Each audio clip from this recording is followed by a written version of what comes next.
de la demanda, la Ujú. otra parte quiere modificar algún, algún defecto de fondo. Podría ser. ¿Otra idea? Buen día, profe. Buen día. Sabe que yo entiendo por la sesión que es para contradecir lo que establece el que promueve la demanda. Es una forma, ¿cómo decir? Sin término jurídico del concepto. Podría ser también por ahí. A ver, otra idea.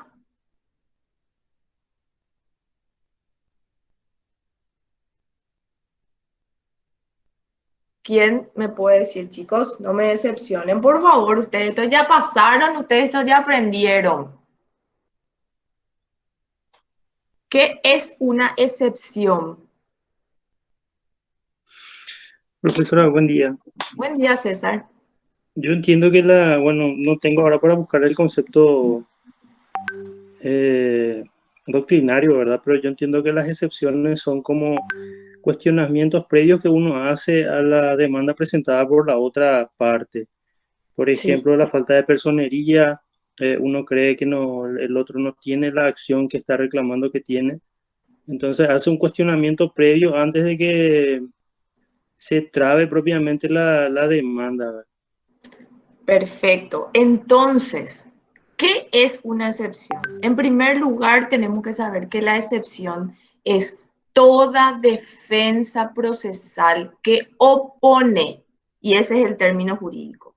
Las excepciones se oponen. ¿Quién opone? Opone el demandado. ¿Para qué o en qué situación? Negando los hechos que el actor está manifestando en la demanda, desconociendo el derecho que derive de esa demanda o limitándose a impugnar la regularidad del proceso. Entonces, ¿qué es una excepción? Una excepción es una defensa que tiene el demandado. Ahora, yo les digo una cosa.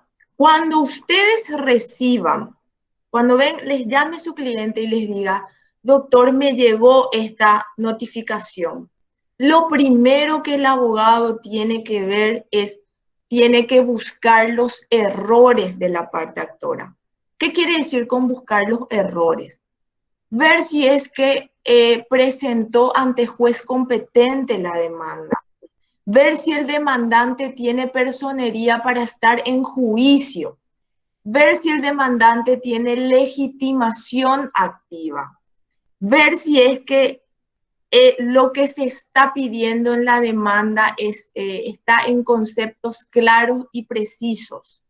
Ver la posibilidad o analizar y decir, no, nosotros ya conciliamos sobre esta causa, nosotros ya transigimos sobre esta causa, nosotros ya debatimos sobre esta causa.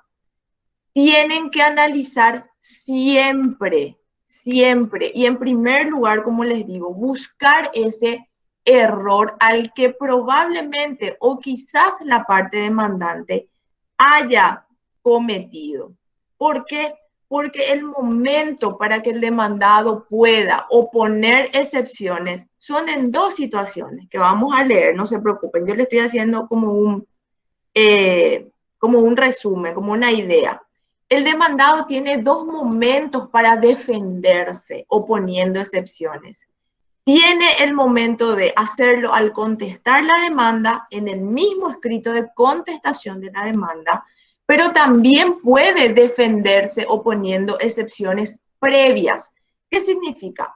Que a partir del día siguiente que me corre el traslado de la demanda y se computa el plazo de 18 días hábiles, yo, demandado, creo que estoy en derecho de oponer excepciones previas a mi defensa, entonces yo opongo excepciones previas y dejo en suspenso la contestación de la demanda.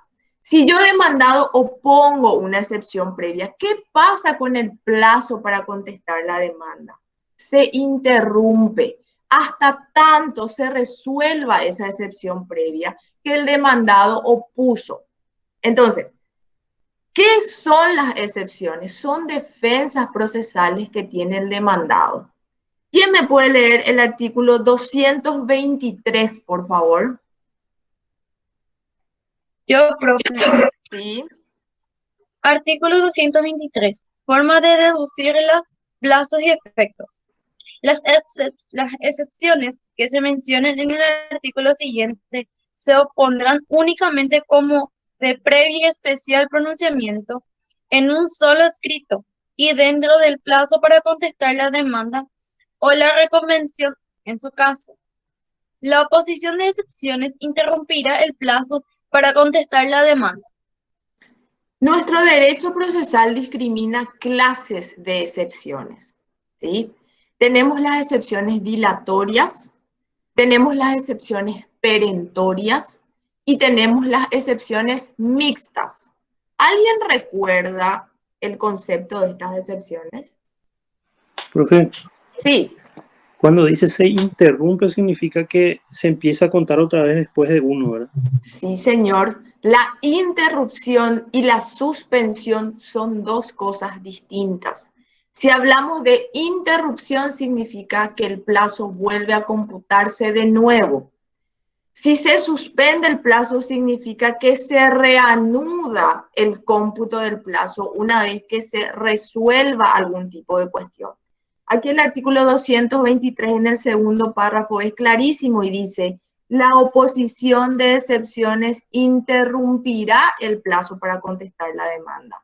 Lo que significa que ese plazo de 18 días, si es que el demandado opuso algún tipo de excepción que haga a su defensa, significa que al resolverse la excepción, y obviamente en el caso en el que no se haga lugar, entonces el proceso principal continúa y una vez que quede firme esa resolución por la cual no se hizo lugar a la excepción, se vuelve a computar de nuevo el plazo de 18 días para contestar la demanda. Bueno, dijimos que nuestro derecho procesal contempla clases de excepciones. En primer lugar, podemos hablar de las excepciones dilatorias. Las excepciones dilatorias son aquellas defensas que se fundan en la omisión de algún requisito procesal. ¿Qué significa? Que versan sobre el proceso, no versan sobre el derecho. Al decir que versan sobre el proceso, lo que estamos queriendo decir es que el demandado se percató de algún tipo de error procesal por parte del actor y utiliza ese error como mecanismo de defensa oponiendo una excepción. ¿Y qué podría ser, por ejemplo, cuando el actor presenta una demanda ante un juez incompetente? Entonces, y vamos a ver en el siguiente artículo, existe la excepción de incompetencia. Entonces, en ese momento yo opongo demandado a la excepción de incompetencia, manifestando que el juez ante quien se presentó la demanda no es competente para en el fondo de la cuestión. Por ejemplo, puede ser de que puede ser un caso de litispendencia. ¿Qué saben ustedes que es una litispendencia? ¿Quién se acuerda de la litispendencia? El nombre lo dice todo. Litispendencia.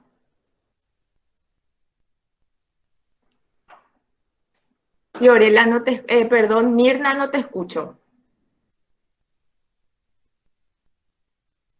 Aquí César dice, un proceso pendiente.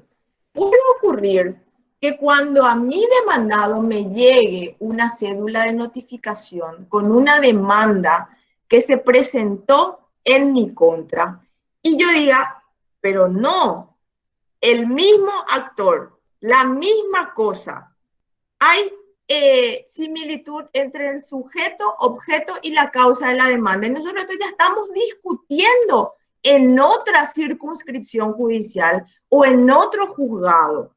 Entonces, en ese caso, ¿qué hace el demandado? Opone excepción de litispendencia y le dice al juez, su señoría, esto nosotros ya estamos discutiendo en otro en otro turno, en otro juzgado, en otra circunscripción del país. Y el demandado entonces agrega las pruebas correspondientes. ¿Y qué es lo que se busca? ¿Cuál es el objetivo de oponer excepciones dilatorias? Es evitar un proceso nulo en el caso, por ejemplo, de que se realice con una persona que no tiene legitimación para estar en proceso, o por ejemplo, evitar un proceso inútil en el caso de que sea un juicio que ya se está discutiendo en otra circunscripción judicial y que tenga el mismo sujeto, mismo objeto y misma causa. Entonces, lo que tenemos que entender de las excepciones dilatorias es que estas versan sobre el proceso. Y el objetivo de las de las excepciones dilatorias es evitar un proceso nulo, evitar un proceso inútil. Entonces, ¿en qué momento las excepciones dilatorias son opuestas por el demandado? Pueden ser opuestas como previas, que significa antes de contestar la demanda, o pueden ser opuestas con la contestación de la demanda. Sin embargo, las excepciones perentorias son aquellas que versan sobre el derecho y no sobre el proceso. Las excepciones dilatorias, la que estudiamos anteriormente, tiene que ver con alguna falta de requisito con relación a defecto legal, con relación a que el juez sea competente o no, con relación a que la persona demandante pueda estar en juicio o no, que tenga legitimación, con relación a un requisito procesal. Sin embargo, las excepciones perentorias versan sobre el derecho. ¿Y qué puede ser, cómo podemos entender que versa sobre el derecho? Por ejemplo, si a mí me plantean una demanda de cobro de guaraníes en algún tipo de concepto y yo ya pagué por toda esa deuda. Entonces, ¿yo qué hago? Opongo excepción de pago y le digo al juez, su señoría, yo ya pagué por esa deuda y aquí agrego la factura o el recibo correspondiente. Entonces, ya no hay derecho que le pueda respaldar a la parte demandante para poder reclamarme algo a mí. O, por ejemplo, puede ser que yo ya haya conciliado sobre esa demanda que nuevamente me está haciendo el actor. O puede ser que yo ya haya transigido sobre esa causa que me está volviendo a demandar el actor. Entonces, por eso las excepciones perentorias versan sobre el derecho. ¿Por qué? Porque en la excepción dilatoria es un error procesal que podrá ser subsanado probablemente por la parte actora. Y lo que va a pasar es que se va a hacer lugar a lo mejor ahí, pero eso no quita que el actor pueda volver a plantear la demanda subsanando ese error procesal. Sin embargo, con las excepciones perentorias que versan sobre el derecho, si yo demandado me defiendo y digo, yo ya pagué, yo ya concilié, yo ya transigí, o esto ya tiene sentencia firme y ejecutoriada, por eso pongo la excepción de cosa juzgada, entonces ya no hay más nada que discutir. ¿Por qué?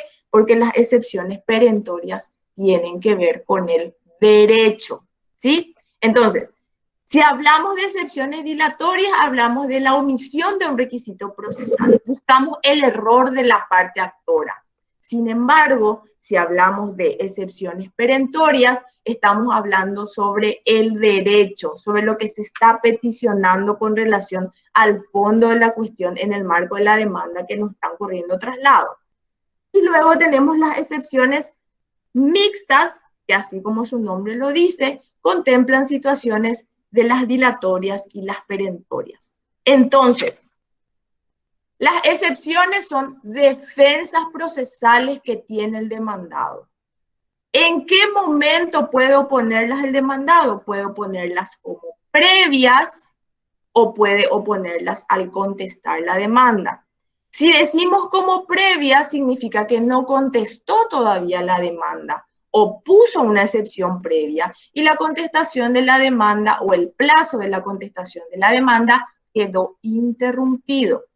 Se resuelve la excepción Si no se hace lugar, entonces se vuelve a computar el plazo para que el demandado conteste la demanda. ¿Sí? El artículo 224. ¿Quién me puede leer, por favor? Excepciones admisibles.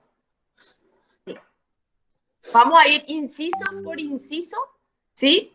Vas a leer el inciso A, vamos a hacer una breve mención de cada inciso para ir analizando, ¿sí? Dale. Solo serán admisibles como previas las siguientes excepciones. A. Incompetencia. En primer lugar, lo que nosotros tenemos que analizar, nosotros demandados, porque la excepción es una defensa procesal del demandado, ¿sí? Tenemos que analizar, ¿se presentó la demanda ante juez competente? ¿Por qué? Porque ustedes saben que sin un juez o tribunal competente no hay relación procesal válida. Entonces, ¿se presentó ante juez competente la demanda? Por ejemplo, si estamos hablando de un juicio que vamos a estudiar más adelante, un juicio sucesorio, ¿sí? El juicio, según la ley, la sucesión se debe realizar o se debe hacer la apertura de la sucesión, o el juez competente para tramitarse la sucesión es el último domicilio del causante, o sea, el último domicilio donde vivió la persona que falleció. Esa es la circunscripción competente para que yo pueda, como se dice en términos no jurídicos, abrir la sucesión. Si la persona falleció en Fernando de la Mora y Fernando de la Mora tiene su juzgado, el juez competente es el juez en lo civil y comercial de primera instancia de Fernando de la Mora. Pero si a mí me llega la notificación y se abrió la sucesión en Encarnación, en Ciudad del Este, en Lambaré, en Asunción, no es competente el juez para entender en esa demanda. Entonces ahí cabe la excepción de incompetencia. ¿Por qué? Porque no es competente el juez para entender en la demanda. ¿Qué va a pasar ahí? Lo que va a pasar es que el juez va a declinar su competencia, ¿sí? Va a hacer lugar primeramente a la excepción de incompetencia, va a declinar su competencia y va a derivar los autos al juez competente, ¿sí? Ahora, todos los actos que el juez incompetente hasta ese momento en el que el demandado opuso excepción de incompetencia y dijo, no sos competente para entender en esta demanda en virtud a esta disposición, todo lo que ya realizó el juez ante esa se valida. Ahora, a partir de la presentación de la oposición de la excepción de incompetencia, el juez declina su competencia y se debe derivar al juez competente. Esa es la primera cuestión que deben analizar. Si es competente el juez ante quien se presentó la demanda. El segundo inciso, por favor, Florencia. Inciso B. Falta de personería en el demandante, en el demandado o sus representantes por carecer de capacidad civil para estar en juicio o de representación suficiente. Ahí tenemos dos situaciones. Cuando hablamos de capacidad civil, que creo que dice, cuando hablamos de capacidad civil para estar en juicio, hablamos de la personería y la capacidad que tiene el demandante de poder estar en juicio. ¿Y qué significa estar en juicio? Que no sea menor de edad, ¿sí? Que no sea insano, que pueda litigar, ¿sí? Ahora, si esa persona tiene representantes, entonces también tenemos que analizar que la representación de esas personas o que las personas que le representan a este menor, que le representan a este insano, tengan la documentación válida para estar en juicio. Pero también tenemos una situación que tiene que ver con nosotros los abogados. Si es que realmente nuestro cliente nos otorgó un poder válido para poder estar en juicio y representarle al demandante. ¿Y qué es un poder válido? Ojo, y tengan mucho cuidado cuando van a pedir un poder a sus clientes. Hay situaciones en las que podemos representar a nuestros clientes con poder general y hay situaciones en las que indefectiblemente debemos representar a nuestros clientes con un poder especial. ¿Cuáles son los casos en los que se debe utilizar o se debe tener un poder especial para los casos derivados de la familia? En todo lo demás podemos utilizar un poder general.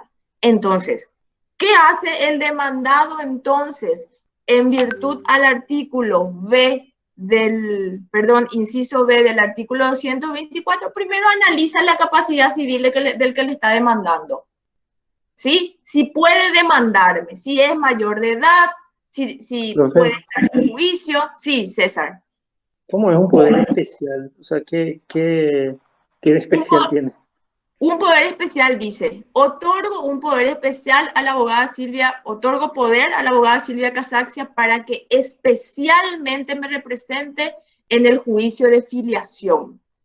Otorgo un poder especial para que especialmente me represente.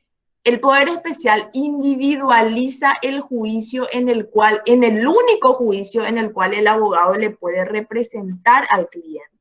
Sin embargo, el poder general, su propia nomenclatura lo dice, es un poder general para asuntos judiciales y administrativos.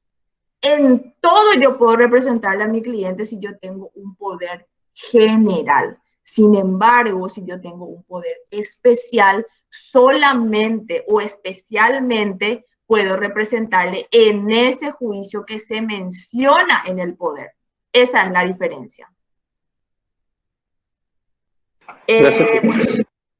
Entonces, ¿qué analiza el demandado ante la falta de personería? La capacidad civil del que me está demandando. Si el abogado, en el caso de que sea representado por un abogado en virtud a un poder, corresponde que tenga un poder general, corresponde que tenga un poder especial. Esas son las situaciones que el demandado analiza para ver si corresponde o no la falta de personería en contra del demandado. Y quiero que tomen nota de lo que les voy a decir, que es un dato importante para cuando ejerzan la profesión. El artículo 60 del Código Procesal Civil. ¿Quién me puede leer, por favor? Artículo 60.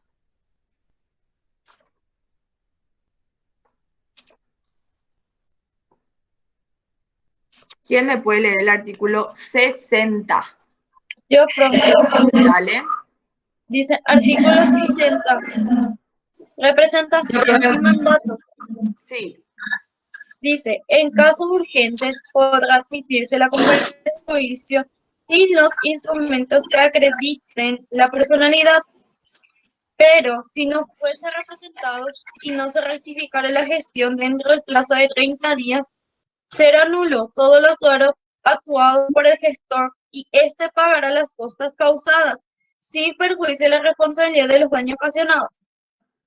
Para asegurar su responsabilidad, el gestor deberá ofrecer caución suficiente y formalizará en el plazo que le fije el juez. ¿Qué entienden por este artículo? Representación sin mandato. ¿Quién me puede decir qué entiende por este artículo? Profe, que en casos urgentes no es necesario un mandato en el momento de presentar la denuncia o algo así. Pero que se debe ratificar el mandato en un plazo establecido por el juez. ¿Y a qué te referís con mandato?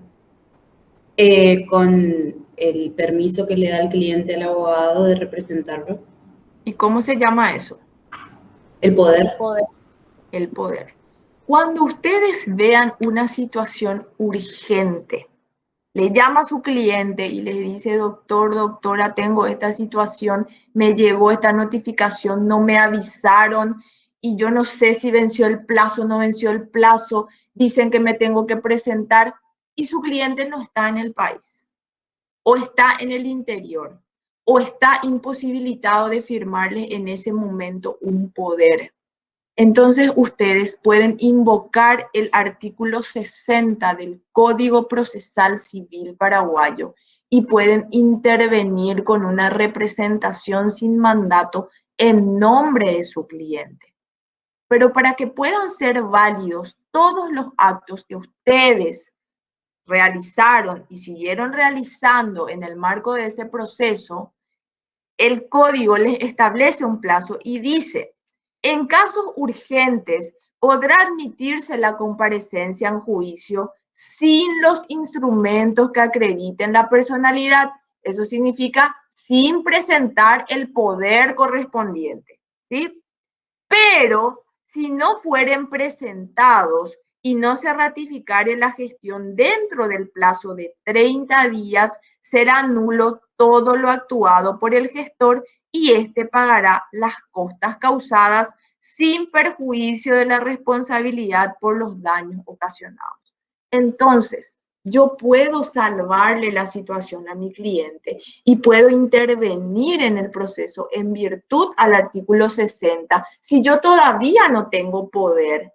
Pero ojo, tengo el plazo de 30 días para poder presentar el poder correspondiente y con eso validar todos los actos procesales que yo realicé en representación de mi cliente, invocando el artículo 60 para que no quede todo nulo y para que las costas no recaigan sobre nuestra parte. Entonces, el artículo 60 es un artículo muy importante. ¿Cómo se presenta? Sí. ¿Cómo se presenta caución suficiente? Caución suficiente es un ofrecimiento que siempre hace la parte. Por ejemplo, la caución puede ser una caución personal o puede ser una caución real. Una caución personal, por ejemplo, podría ser de personas que tienen notoria estabilidad económica o notoria o gran honorabilidad en la sociedad, entonces firman y eso sería una caución personal. Pero generalmente en estos casos, y ya en la mayoría de los casos, los jueces ya no conceden ese tipo de caución y piden una caución real. Y una caución real podría ser una prenda, una hipoteca, podría ser una suma de dinero, podrían ser joyas, depende de lo que estime su señoría. Pero las cauciones pueden ser cauciones reales o pueden ser cauciones personales. A eso se refiere caución. Pero en líneas generales, lo que tienen que saber del artículo 60 es que ante una situación de urgencia, que su cliente no esté y que ustedes tengan que intervenir porque el plazo va a vencer, porque no le avisaron nunca al cliente, porque él debe comparecer y no está, ustedes pueden invocar el artículo 60 del Código Procesal Civil y subsanar esa situación. Pero ojo, con el plazo de 30 días deben presentar el poder correspondiente, ¿sí?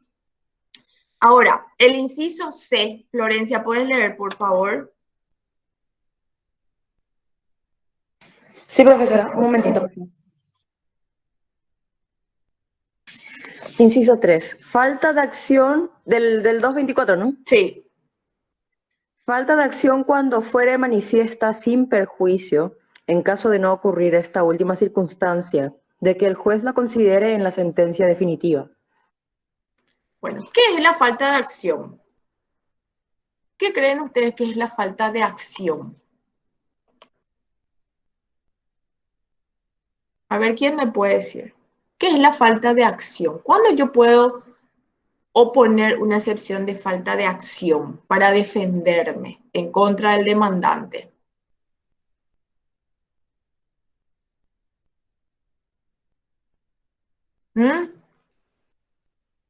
A ver, ¿quién me puede decir? ¿Qué es la falta de acción? ¿Qué significa? No responder, Sí, decime, perdón. no responder a los plazos, por ejemplo, no acercar las pruebas, eso sería una falta de acción. No. A ver. Si yo te digo a vos no tenés derecho para accionar en mi contra. ¿Qué estoy queriendo decir? No tenés derecho de accionar ni de demandarme a mí. ¿Qué quiero decir? Cuando no son los titulares de la relación jurídica. Claro, Gustavo. Acción significa ser el titular del derecho para poder reclamarle eso al demandado. Es la calidad de obrar que tiene el demandado para poder estar en juicio. La acción es la condición jurídica que tiene el demandante. ¿Para qué? Para reclamar y para invocar un derecho en el proceso. Si es que él no es el que me está demandando, no es el titular de la acción, no tiene titularidad sobre eso que me está reclamando, no tiene acción para litigar en mi contra o reclamarme nada. Entonces, a eso se refiere la falta de acción. Cuando hablamos de falta de acción, entonces tenemos que saber que es la titularidad del derecho. Por ejemplo, si es que, una demanda de daño y perjuicio por responsabilidad extracontractual, bueno, eso es un poco complicado que les diga. Por ejemplo, una demanda de, ¿qué ejemplo les puedo dar para que sea más fácil? Una demanda de desalojo. ¿Ustedes quién cree que puede plantear una demanda de desalojo sobre un inmueble? ¿Quién es el que tiene la legitimación para accionar en una demanda de desalojo? El titular. El titular del inmueble. Si se va a hacer una reivindicación de inmueble, ¿quién es el que tiene que acreditar la titularidad del derecho, la titularidad de la acción? El propietario. ¿Y cómo yo acredito esa legitimación, esa titularidad? En el juicio de desalojo lo acredito con el título de propiedad. En el juicio de reivindicación con el título de propiedad. Yo debo acreditar la titularidad de mi derecho, del derecho que yo le estoy reclamando a la otra parte. Entonces, ¿qué los demandados hacen? Analizan y dicen, bueno, ¿sabes qué? Sí, me llegó una demanda de desalojo y sí, el señor Pedro Pérez me está demandando correctamente porque él es el dueño de la casa en la que yo estoy. Entonces, ¿qué el demandado tiene que analizar cuando hablamos de falta de acción? La titularidad del que nos está demandando. Si es el titular de la acción como para poder reclamarme a mí ese derecho que está invocando, ¿sí? Dice acá, en el inciso, falta de acción cuando fuere manifiesta, sin perjuicio en caso de no ocurrir esta última circunstancia, de que el juez la considere en la sentencia definitiva. ¿Qué significa esto? Significa que el demandado puede oponer la excepción de falta de acción como previa. Cuando decimos como previa es antes de contestar la demanda. Ojo.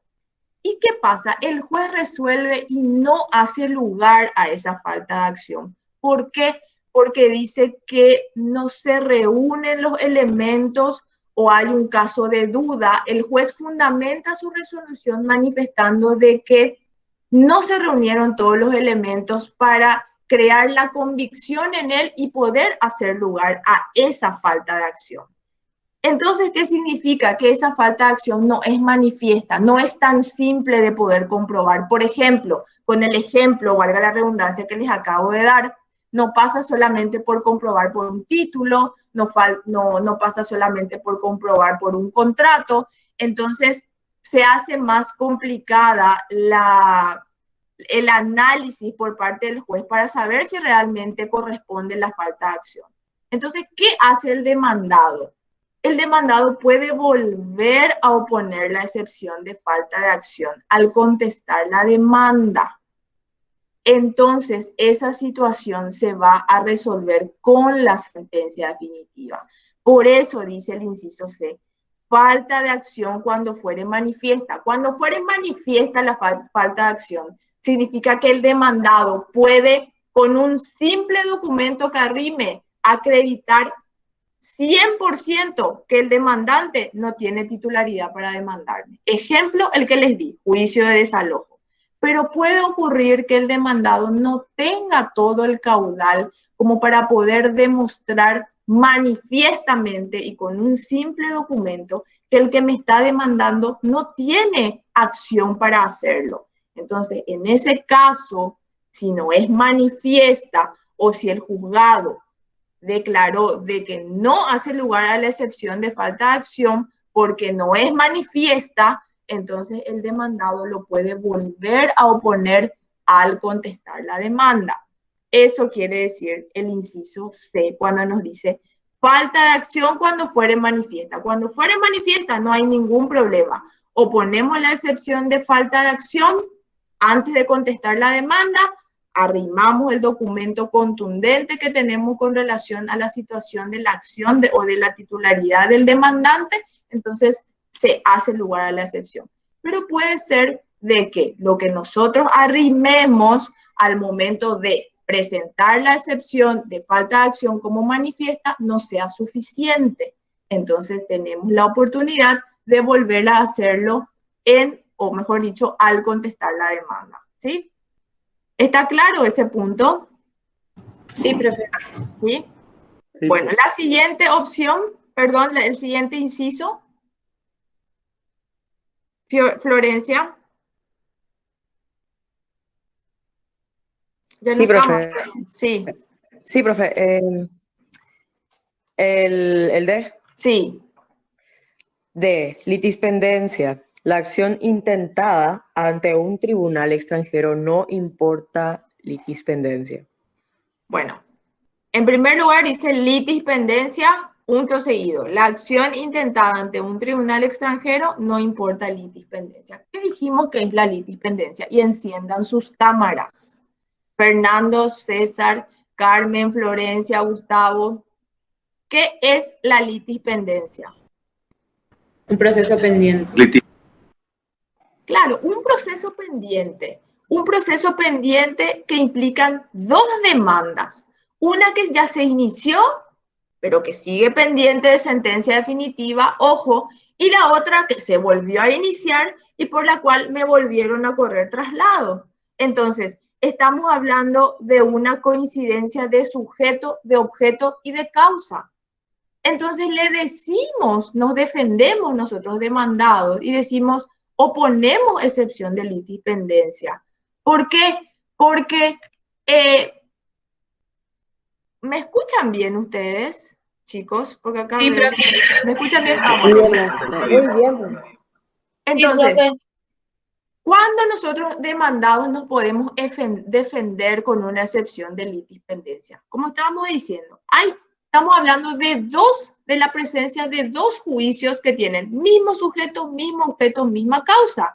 Uno que se inició anteriormente y se sigue tramitando, todavía no tiene sentencia definitiva, y otro que me volvieron a iniciar. Entonces yo le digo al juez, su señoría, opongo excepción de litispendencia, porque el mismo sujeto, el mismo objeto y la misma causa ya se está discutiendo en el juzgado de primera instancia civil y comercial del juzgado de Lambaré, o del juzgado de Fernando de la Mora, o del juzgado de Encarnación, o de Concepción, o de Coronel Oviedo, o donde esté el expediente, ¿sí? Entonces, tratamos de evitar procesos que no tienen sentido y por sobre todo, en este caso, tratamos de evitar sentencias contradictorias, porque estamos hablando de mismo demandante, o sea, mismo sujeto, mismo objeto y misma causa.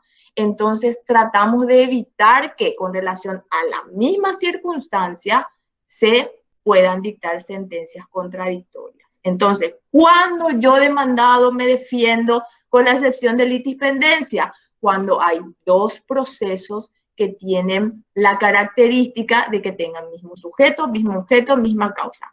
Pero ojo que tiene que ser un juicio pendiente. Por eso el nombre dice litispendencia, está pendiente. ¿Qué significa que esté pendiente? Que todavía no tenga una sentencia definitiva, firme y ejecutoriada, ¿sí? Siguiente inciso.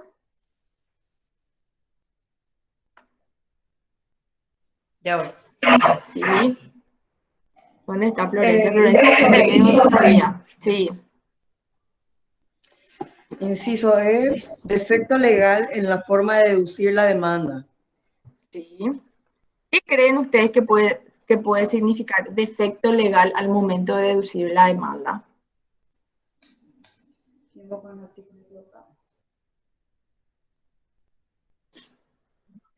Profe, Que le falta. podría hacerle... Ya ¿Sí? contestaron por mí. ¿Qué? Perdón, no le escuché entrecortado. ¿Qué puede significar un defecto legal?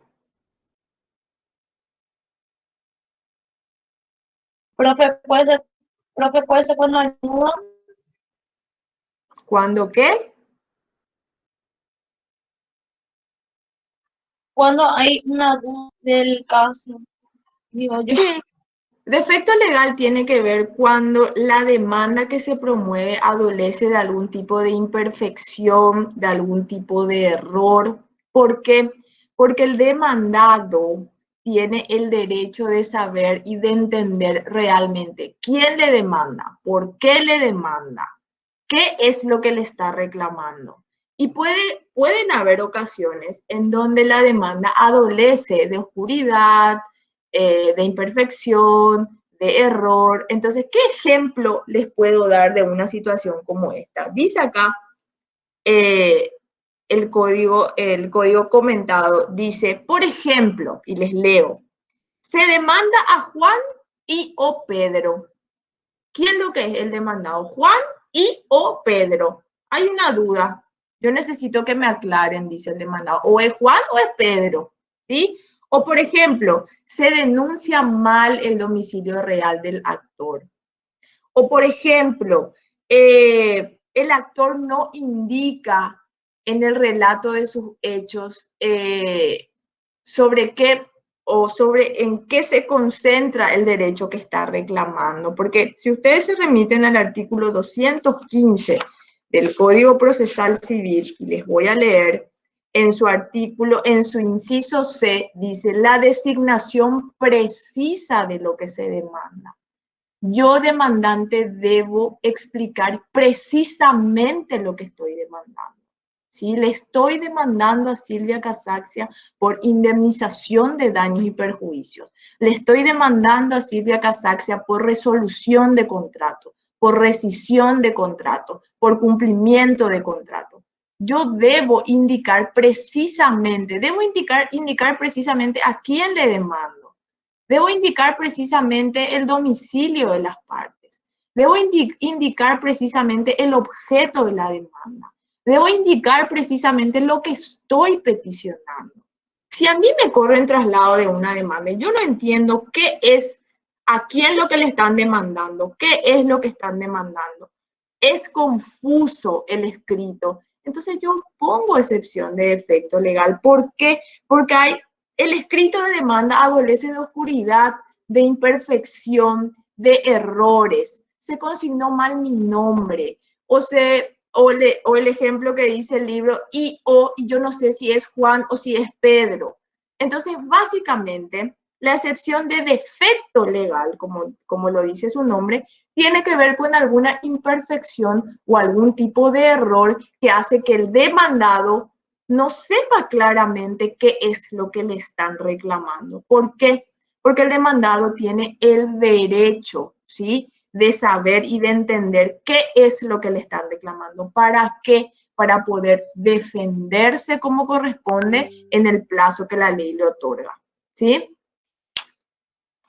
El siguiente inciso les leo yo porque ya tiene que ver todo con lo mismo. El inciso F dice cosa juzgada.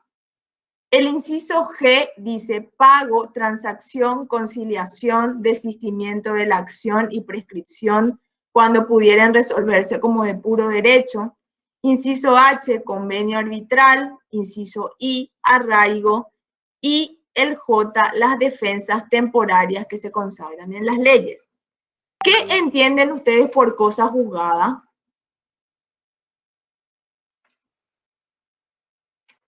¿Quién me puede decir cuándo yo opongo una excepción de cosa juzgada? Cuando ya hay una sentencia definitiva sobre el mismo asunto. Claro, ya se resolvió, ya hay una sentencia firme y ejecutoriada sobre el mismo asunto, mismo sujeto, mismo objeto, misma causa. Sentencia definitiva, firme y ejecutoriada. Entonces yo le digo al juez, su señoría, opongo excepción de cosa juzgada. Agrego la sentencia definitiva firme y ejecutoriada con relación al mismo proceso que me volvieron a iniciar. terminó el pleito. Me defendí, ¿por qué? Porque ya hay una sentencia firme y ejecutoriada con relación a la misma pretensión. Entonces, ese es el momento que tiene el demandado de oponer la excepción de cosa juzgada. Ahora, el siguiente inciso dice, pago. ¿Cuándo el demandado va a oponer excepción de pago? Cuando tiene recibos de dinero que acrediten que ya no le pueden reclamar esa deuda. ¿Cuándo puedo poner excepción de transacción, de conciliación? Cuando yo ya llegué a un acuerdo con la parte demandante e incluso lo cumplí y obra en una escritura pública, porque generalmente los acuerdos de conciliación y transacción se realizan por escritura pública. Entonces yo presento la escritura pública al juez y le digo, nosotros ya conciliamos, nosotros ya transigimos. Dice el inciso G, desistimiento de la acción. Ya me plantearon una demanda anteriormente sobre este mismo caso, mismo sujeto, mismo objeto, misma causa. El actor desistió de la acción y aquí le presento a su señoría la resolución por la cual él desistió de la acción. O en el caso de la prescripción, cuando prescribió la acción. El artículo 633 del Código Civil paraguayo establece los plazos de prescripción con relación a las acciones. Siempre ustedes cuando van a plantear una demanda tienen que remitirse al Código Civil para poder saber si es que están todavía en tiempo para poder plantear esa acción. ¿Qué significa? Si es que ustedes pueden todavía, si es que ese plazo ya no prescribió. ¿Por qué? Porque por darles un ejemplo, 633 del Código Civil creo que dicen, si me pueden corregir, si pueden mirar su código, si es el 633 creo que es, de las prescripciones. No sé si tienen a mano. Profe, no es. Espera, les digo entonces, que mi código está acá debajo de mi compu. Espérenme que les digo. Un ratito, un segundo, les digo. 657, artículo 657 del Código Civil, están los plazos para la prescripción. Ese artículo ustedes tienen que saber como su nombre y su apellido, si es que ustedes van a ejercer la profesión, si es que ustedes van a litigar. ¿Por qué? Porque si yo planteo una acción que ya prescribió, el demandado, ¿cómo se va a defender? Con la oposición de la excepción de prescripción, mencionando este artículo del Código Civil paraguayo, ¿sí? ¿Y qué va a ocurrir? Va a terminar el juicio y las costas se me van a venir a mí. Ojo siempre con el plazo de prescripción, y este artículo del Código Civil es de vital importancia para eso, ¿sí? Entonces, siguiendo, tenemos luego en el inciso H, convenio arbitral. El convenio arbitral es sencillo. ¿Se acuerdan que nosotros estudiamos el arbitraje? Muchas veces en los contratos actualmente se incluye una cláusula de arbitraje que dice generalmente que antes de someter los problemas ante el órgano jurisdiccional, los someteremos al arbitraje. Ese es un convenio arbitral. Firmamos todas las partes, hicimos un convenio arbitral. Surgió el problema y una de las partes me demanda ya ante el órgano jurisdiccional. ¿Qué significa? Ante el juez de primera instancia. Ya lleva a lo judicial. Y yo tengo mi contrato y leo mi contrato y en la cláusula dice en un inciso que antes de someter ante el órgano jurisdiccional nuestro problema, tenemos que ir al arbitraje. Entonces, en ese caso, yo demandado opongo excepción de convenio arbitral. Y le digo al juez, su señoría, nosotros hicimos un acuerdo en ese mismo contrato que presentó el demandado, ¿sí? Donde dice que previamente vamos a irnos a arbitraje y si ahí no resolvemos, ahí nos vamos a primera instancia. Entonces, ¿qué va a hacer el juez? Va a hacer lugar, va a terminar ahí el proceso, el juicio, y vamos a irnos nosotros con el demandante a el arbitraje. Entonces, ¿cuándo el demandado se puede defender con el inciso H del convenio arbitral? Sencillamente cuando en el contrato que yo firmé y que tiene que ver con el que me está demandando, claramente dice en un inciso de que previamente tenemos que someternos al arbitraje antes de ir ante el órgano jurisdiccional.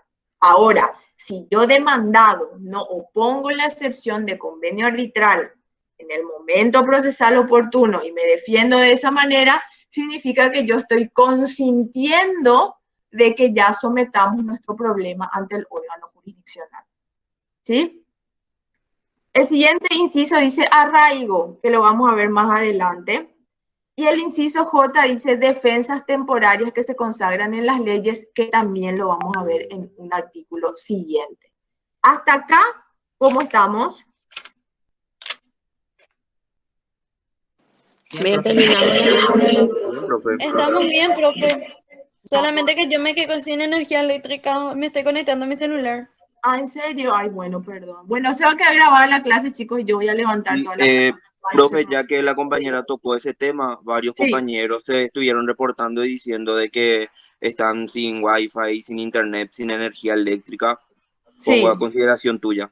Sí. De hecho que me están escribiéndolo acá, veo, no se preocupen. Profe, Así es que, tampoco es estable, por eso se corta también. Cuando prendo la cámara, por ejemplo, hace que se me corte la señal, entonces para estar más atenta y evitar que se me corte, no estoy prendiendo, pero estoy acá con mi código.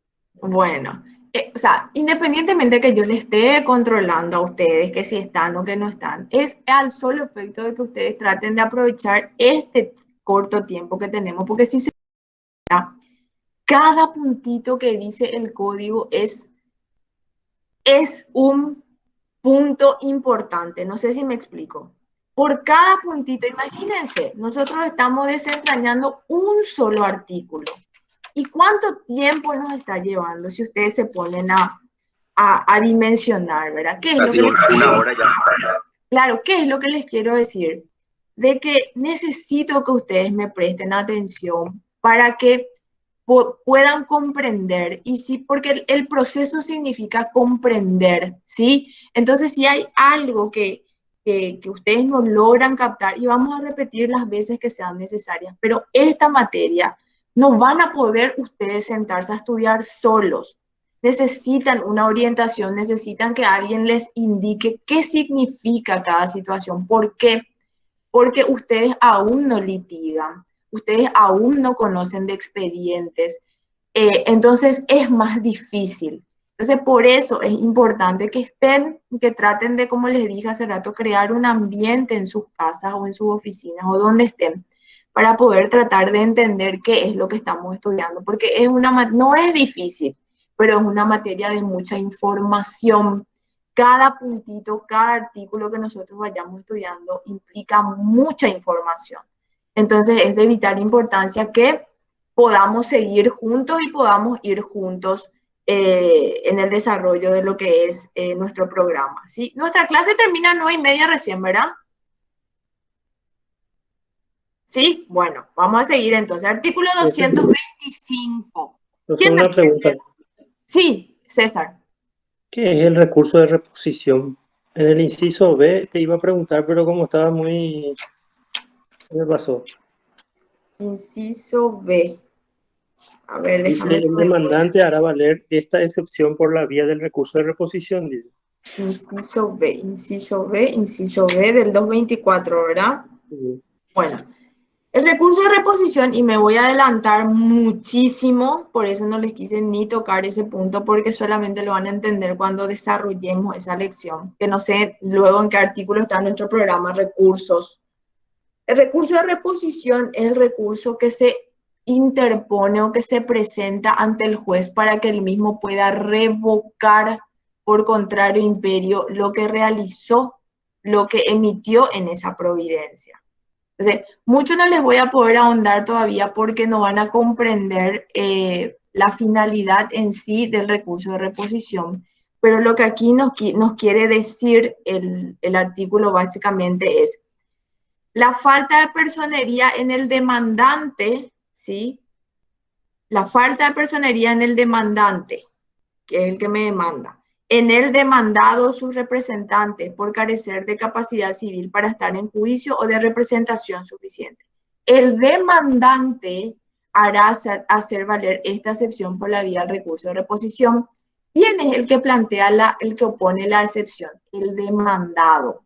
Si el demandado opone la excepción y yo veo, me corre en traslado, porque ahora vamos a ver en qué consiste el proceso, me corre en traslado de esa oposición de excepción de falta de personería que hizo el demandado. Y yo veo que en realidad el que no tiene personería es él. No sé si me explico. Entonces, yo no puedo, demandante, oponer excepción otra vez de falta de personería. Lo que yo, demandante, puedo hacer es interponer el recurso de reposición para que el juzgado revoque la personería que le otorgó al demandado, porque realmente él es el que no tiene personería para poder oponer esa excepción.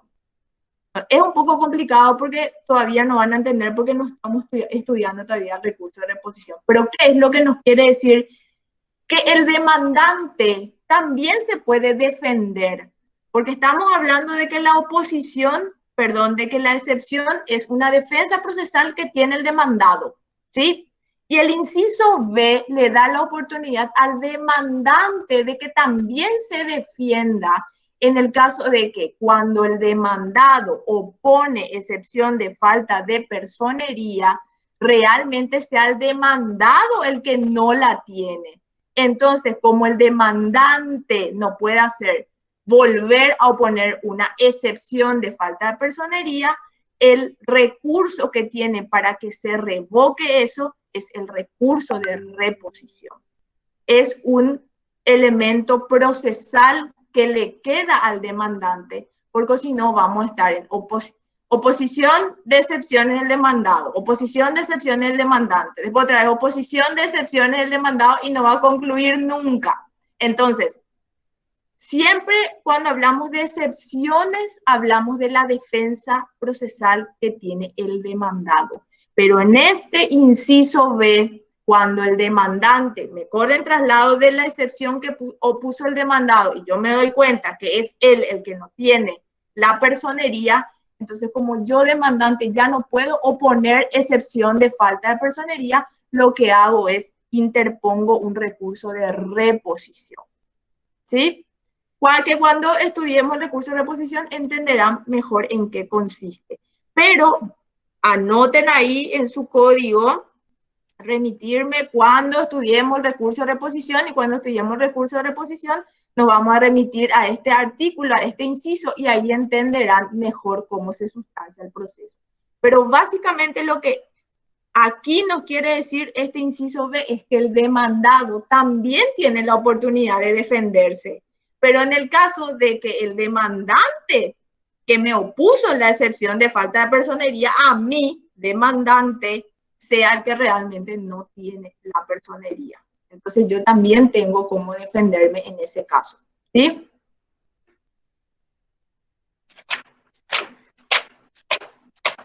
Artículo 225. ¿Quién me puede leer, por favor?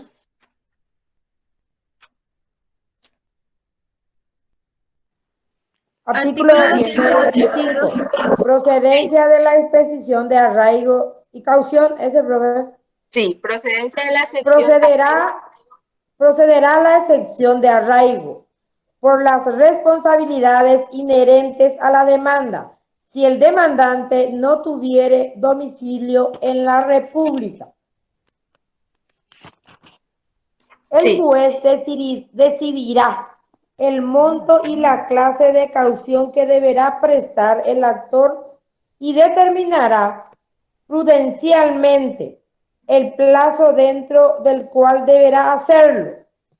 Vencido este, sin que se hubiese dado cumplimiento a la resolución, se tendrá por no presentada la demanda.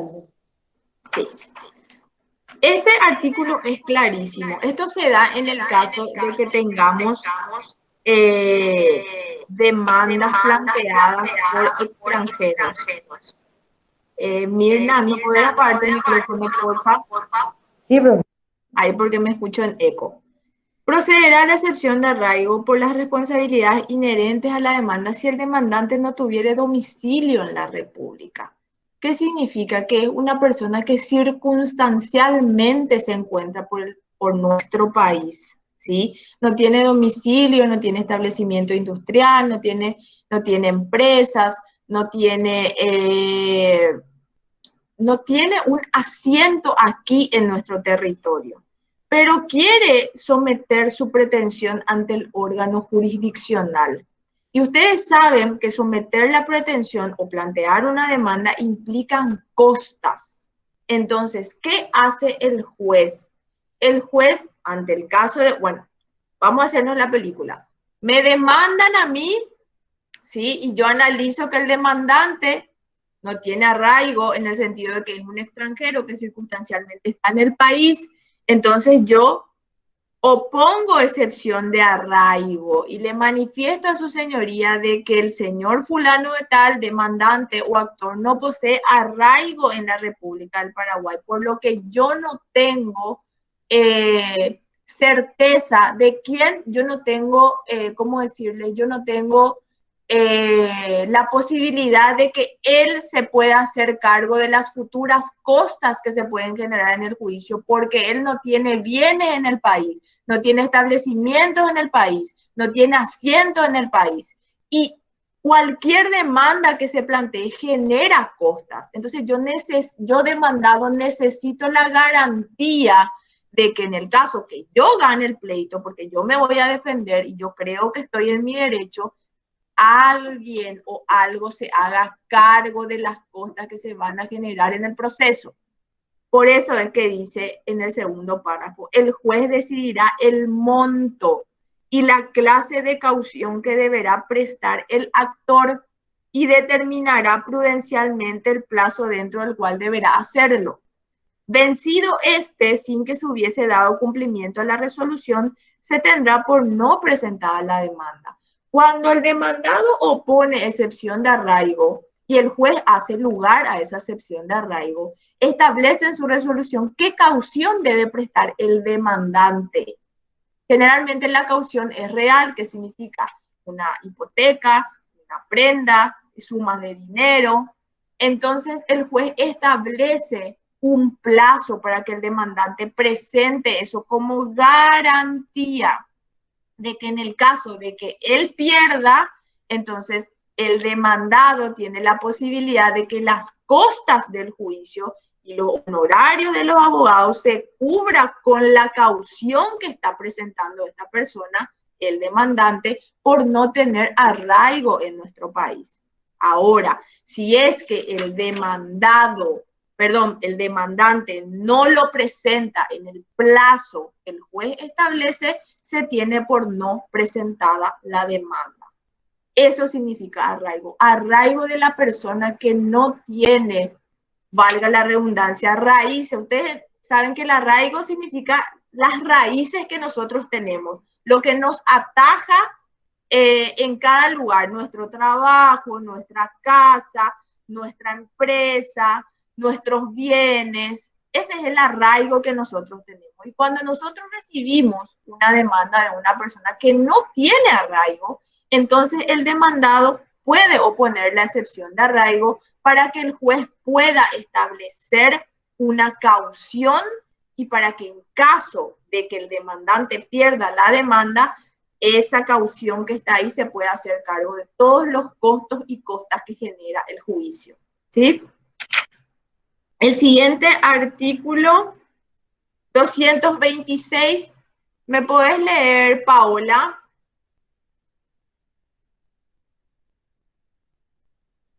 Paola Rodríguez, ¿sí? Sí.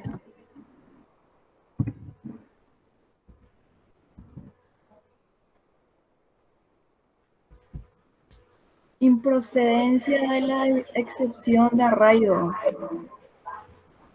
No procederá la excepción de arraigo. Inciso A. Cuando no procede la excepción de arraigo, ¿sí? Inciso A. Si el actor tuviera en la República bienes registrados, casa de comercio o establecimiento industrial de valor suficiente como para cubrir las costas del juicio, según la apreciación del juez. Claro, ahí ya no tendría sentido pedirle caución al demandante. ¿Por qué? Porque goza de bienes registrados en la República como para hacerse cargo de las costas. Inciso B. Si la demanda fuere deducida como reconvención o por demandado vencido, en juicio que autorice la promoción del proceso de conocimiento ordinario. Este inciso B vamos a entender cuando estudiemos la reconvención, así es que para no complicarnos, vamos a pasar al siguiente. Inciso C. Si la competencia de los jueces de la República procediere exclusivamente en virtud del fuero de atracción de los juicios universales. Fuero de atracción significa, por ejemplo, cuando les doy un ejemplo, en los juicios sucesorios, ¿sí? Todo lo que se pueda tramitar con relación a la sucesión, pueden ocurrir, por ejemplo, casos en el que fallece una persona, la persona no estaba casada, ¿sí? Entonces, la persona que convivía con él, por ejemplo, puede solicitar un reconocimiento de unión de hecho, post-mortem. Entonces, ese es un juicio que se inicia en un juzgado, pero que luego por el fuero de atracción va al juez que tiene la sucesión. En ese tipo de juicios, en donde hay fuero de atracción en juicios universales, lo que significa que un solo juez el que debe entender por fuero de atracción en todas las cuestiones, entonces en ese caso no procede la excepción de arraigo. ¿Por qué? Porque se debe, en virtud del fuero de atracción, se deben tramitar con un solo juez y son otras cuestiones, o sea, lo que se puede plantear en esos juicios nuevos puede estar respaldado por los otros juicios y no implica un juicio individual. Entonces, por lo tanto, son varias pretensiones entendidas por un solo juez en virtud al fuero de atracción, entonces en ese caso no se opone excepción de arraigo. Siguiente inciso.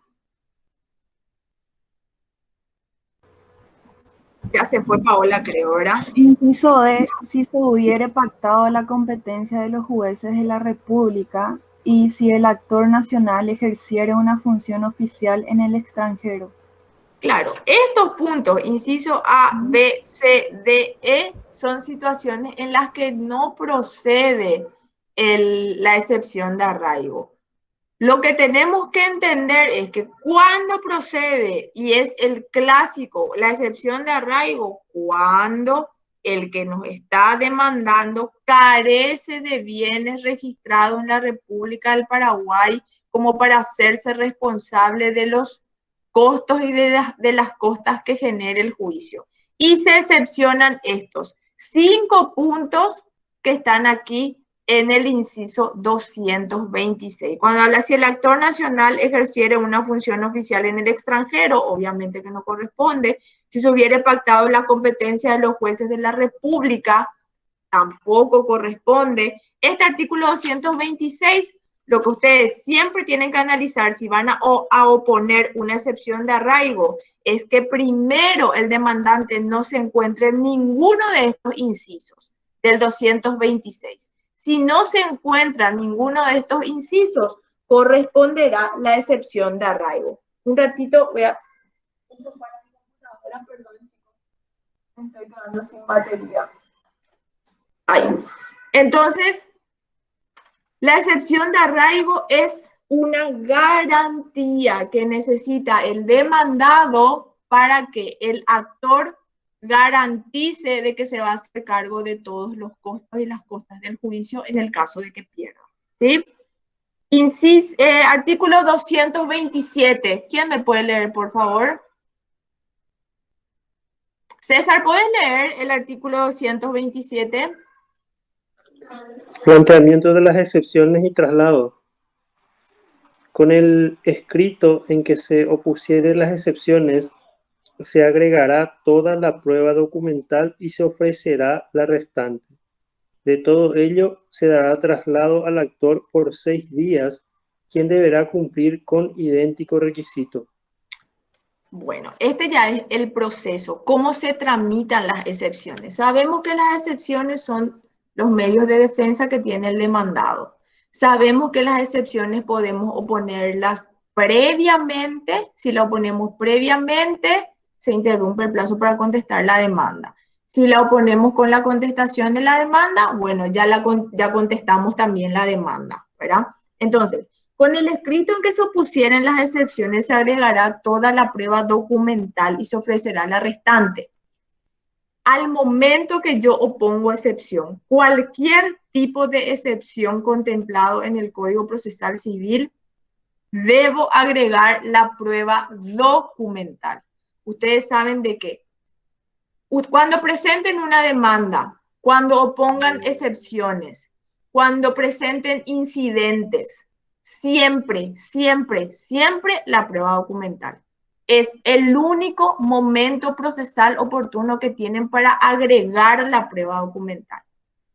Ustedes cuando oponen la excepción, ¿sí? Agregarán toda la prueba documental y ofrecerán las restantes. Si tienen otra prueba que diligenciar, ustedes ofrecen también, por ejemplo, quieren ofrecer testigos, por ejemplo, quieren pedir informes, por ejemplo, quieren realizar una pericia, ustedes ofrecen, pero la prueba documental indefectiblemente la deben presentar al momento de oponer la excepción, ya sea previa o al contestar la demanda.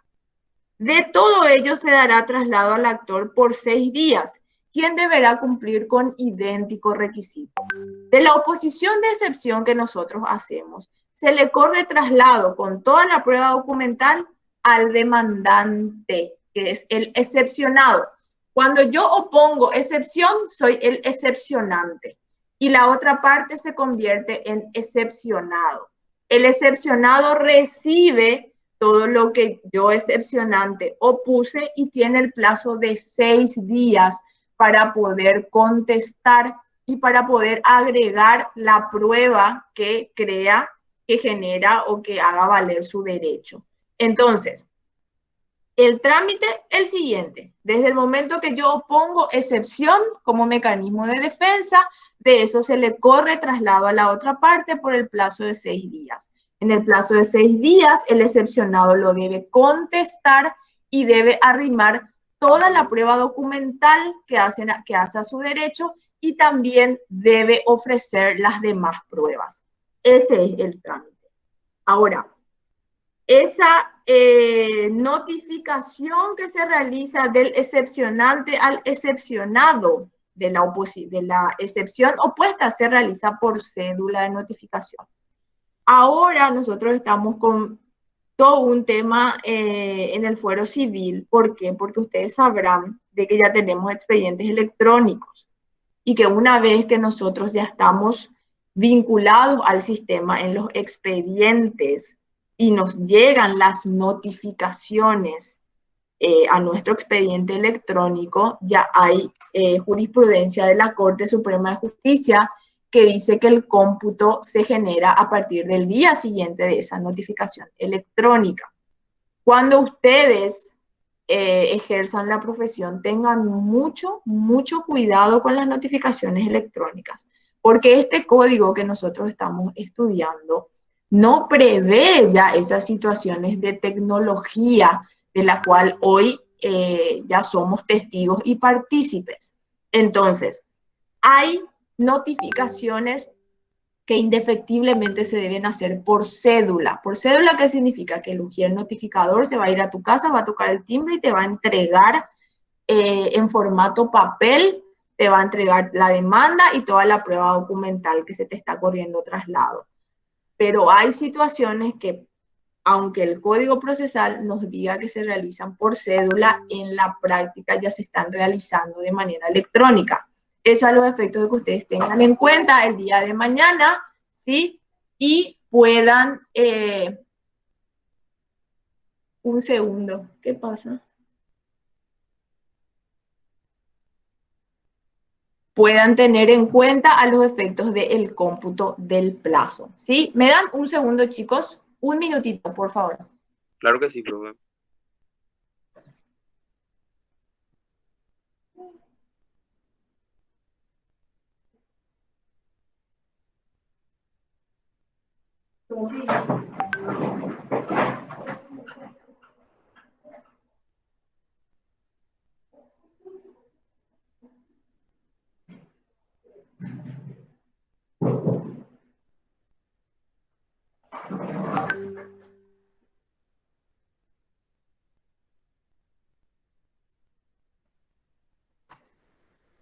Perdón, chicos, perdón. Bueno, entonces, lo que le estaba diciendo es que tengan en cuenta, por favor, al momento de que ustedes ejerzan la profesión, sobre ese tipo de notificaciones electrónicas que a la fecha se están realizando, ¿sí?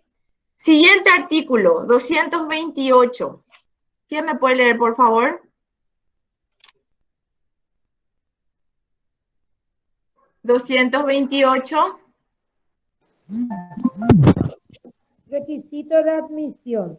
No se dará trámite a las excepciones mencionadas en los incisos D, F, G y H del artículo 224. Si no se acompañare la prueba documental que la justifique, o en su defecto no se indicare el expediente protocolo en que conste. No se dará trámite a las excepciones mencionadas en los incisos D. ¿Cuál es el D? Litispendencia. Cuando yo opongo excepción de litispendencia, debo agregar como prueba documental la copia del juicio o del expediente que ya se está tramitando en otro juzgado o en otra circunscripción. Si no lo tengo conmigo, debo indicar el juzgado, secretaría, circunscripción donde se encuentra el expediente. Inciso F dice cosa juzgada. Si yo opongo excepción de cosa juzgada porque digo que mismo sujeto, mismo objeto y misma causa ya fue resuelto, debo agregar la sentencia definitiva firme y ejecutoriada. Si no la tengo, debo indicar indefectiblemente dónde se encuentra. Inciso G, en el caso de pago, transacción, conciliación, si yo pongo excepción de pago, transacción, conciliación, debo agregar el recibo, la factura, la escritura pública, para que yo pueda acreditar esa defensa. Y si es el inciso H de convenio arbitral, también obviamente debo, si es que no se encuentra en la demanda que me corrieron traslado, debo presentar mi contrato, mi acuerdo de convenio arbitral para hacerle ver a su señoría de que nosotros realmente acordamos someternos primeramente a un convenio arbitral. ¿Por qué creen que este artículo habla de requisito de admisión y que no se dará trámite a las excepciones mencionadas si no se acompañare la prueba documental o en su defecto no se indicar el expediente o protocolo en que conste? ¿Por qué creen que el legislador previó esta situación?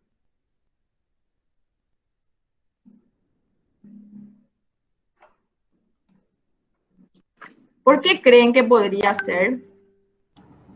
Para que no se presenten excepciones sin ningún fundamento. Claro, para evitar que este tipo de defensa se utilice al solo efecto de prolongar algo, o que sea malintencionado, o que los litigantes sean maliciosos. Entonces, si yo realmente no pagué y yo quiero oponer excepción de pago, ¿verdad? Entonces, bueno, el juez va a analizar y va a decir no, va a rechazar in limine la excepción. O si, por ejemplo, yo digo nomás que concilié o digo nomás que transigí, entonces existen requisitos que se deben cumplir para la procedencia. Y el fundamento de este artículo es justamente evitar litigantes maliciosos que quieran utilizar la oposición de excepciones para que se pueda alargar el proceso, ¿sí? El artículo 229 nos habla de la apertura a prueba.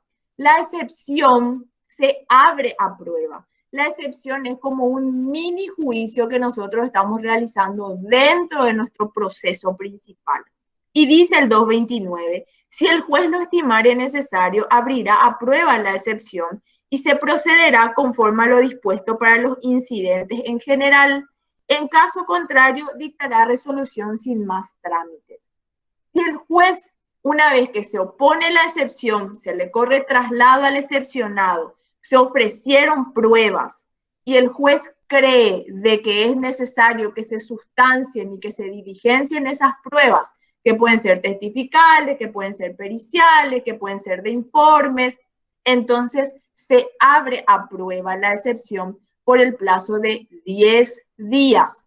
Cuando hablamos de plazo en el fuero civil, hablamos de plazos de días hábiles. No se olviden de eso. Si tenemos 10 días, son 10 días hábiles. Entonces, si el juez cree conveniente que se sustancien y se diligencien pruebas, se abre la excepción a prueba por el plazo de 10 días hábiles. Si el juez cree que no es necesaria la sustanciación de pruebas porque con lo que ya se arrimó como prueba documental es suficiente como para que él pueda resolver, entonces en ese caso ya dicta directamente resolución.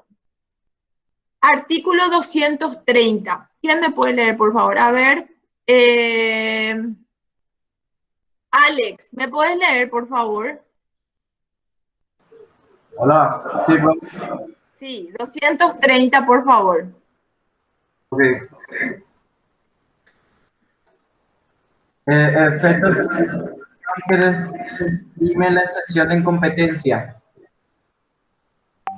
Una vez firme la resolución que desestime la excepción de incompetencia, las partes no podrían arguir la incompetencia en lo sucesivo, ni podrá ser ella declarada de oficio. ¿Qué nos quiere decir este artículo 230? Efectos de la resolución que desestima la excepción de incompetencia.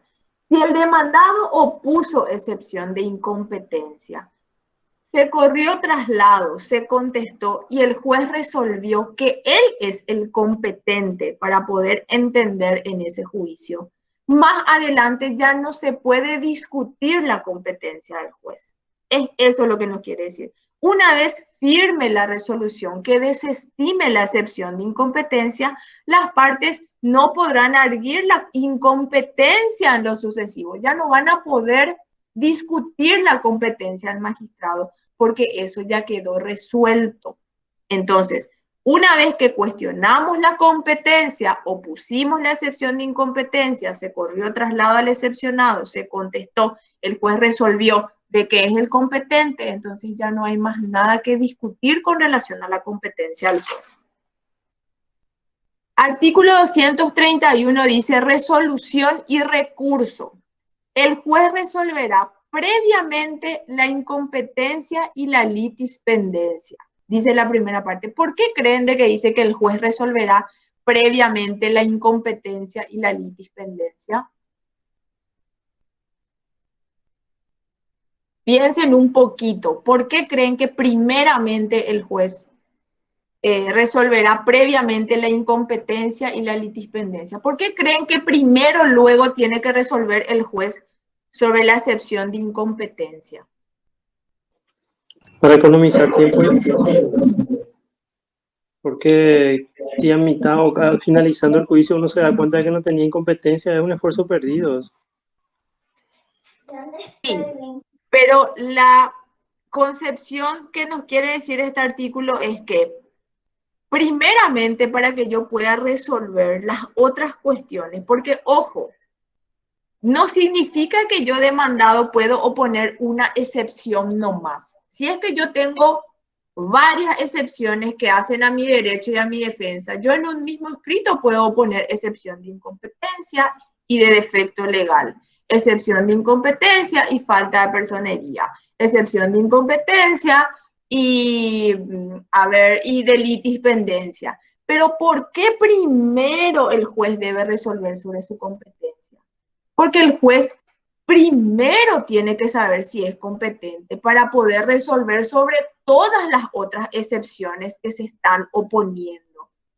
Primero él tiene que decir, sí soy competente para entender en este juicio. Por lo tanto, todo lo otro yo puedo resolver. Porque no puede comenzar resolviendo otro tipo de excepciones si es que también se puso en duda su competencia. Porque la competencia del magistrado es un requisito fundamental para que la relación procesal sea válida. Entonces, por lo tanto, primeramente el juez, si es que se opuso a excepción de incompetencia, debe resolver sobre su competencia o no en ese expediente. Y nos habla también de la litispendencia. ¿Por qué? Porque si hay un proceso pendiente, ¿sí?, que implique sujeto, objeto y causa, también ya lo debe resolver. ¿Para qué? Así como dice el compañero, para evitar un proceso inútil, para evitar un proceso que no tiene sentido si ya se está discutiendo. Entonces, ese expediente que se inició después del que ya está en trámite, entonces ya no tiene sentido si están en conjunción las tres identidades, sujeto, objeto y causa. Entonces, a eso se refiere la primera parte. Y luego dice, en caso de declararse competente, resolverá al mismo tiempo las demás excepciones previas que se han opuesto. La resolución será apelable en relación, salvo cuando se tratare de la excepción prevista en el inciso C del artículo 224 y el juez hubiere resuelto que la falta de acción no era manifiesta, en cuyo caso y sin perjuicio de lo establecido en dicho inciso, la decisión será irrecurrible. Aquí nos habla otra vez, nos habla de trámites de recursos, que no quiero entrar mucho para no confundirles, pero en lo que tiene que ver nuestra lección de excepciones, lo que tenemos que saber es que cuando se opone excepción de incompetencia y otras excepciones también en el mismo escrito por parte del demandado, primeramente el juez debe resolver sobre su incompetencia o su competencia. Posterior a que él resuelva si es competente o no, se resolverán las siguientes excepciones. Artículo 232 dice, efectos de la admisión de la excepción. Una vez firme la resolución que admita la excepción de incompetencia, el interesado podrá recurrir ante quien corresponda. En caso de las excepciones previstas en los incisos B y E del artículo 224, el juez ordenará el finiquito y archivo del expediente, siempre que no se justificare la personería o no se subsanare el efecto del defecto, dentro del plazo de 15 días. Si la excepción fuere de arraigo, se estará a lo dispuesto por el artículo 225. Entonces, ¿cuál es el efecto de la admisión de la excepción? Una vez firme la resolución que admita la excepción de incompetencia, el interesado podrá recurrir ante quien corresponda. Bueno, el juez dijo, no, yo no soy competente para entender en esto. Se hace lugar a la excepción de incompetencia opuesta por el demandado. ¿Qué hago yo, demandante, que presenté mal mi demanda? Me voy y presento ante el juez competente y se vuelve a tramitar la demanda, siempre y cuando siga o esté en plazo, ¿verdad? Para poder hacerlo, acuérdense del artículo del Código Civil paraguayo. Dice el siguiente párrafo, en caso de las excepciones previstas en los incisos B y E del artículo 224, B es falta de personería y E es defecto legal. En caso de las excepciones previstas en los incisos B y E, el juez ordenará el finiquito y el archivo del expediente siempre que no se justificare la personería o no se subsanare el defecto dentro del plazo de 15 días. Se opuso excepción de falta de personería y de defecto legal, ¿y qué hizo el juez? Le emplazó a la parte a que subsane esos defectos. Si la parte no subsanó esos defectos en el plazo de 15 días, entonces se hace lugar a la excepción, termina el juicio y en todo caso el demandante lo tiene que volver a iniciar. Y en el último punto dice, si la excepción fuera de arraigo, se estará lo dispuesto en el artículo 225. Nos remitimos al artículo 225 y nos habla de que deben presentar caución a aquellas personas que no tienen arraigo en la República del Paraguay. ¿Sí? El siguiente artículo dice, y con eso terminamos, 233. ¿Quién puede leer, por favor?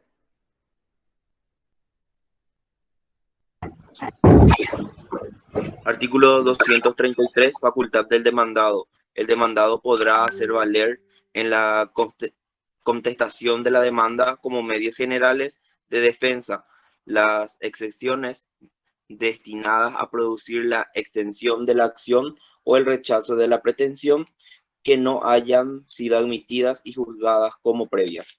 Dijimos de que en el caso, por ejemplo, que el demandado oponga excepción de falta de acción, ¿sí?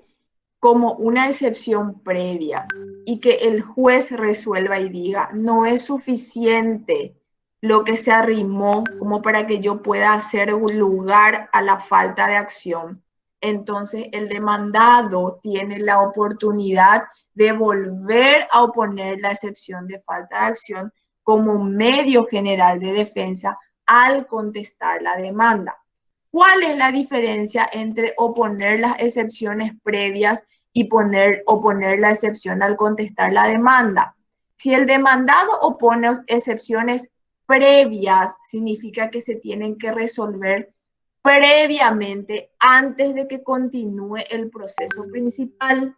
¿Por qué? Porque el fin de las excepciones dilatorias o las excepciones previas es que se resuelva y se evite un proceso nulo e inútil, que no tiene sentido. Entonces, opongo excepción previa, se resuelve ya previamente antes de que continúe el juicio.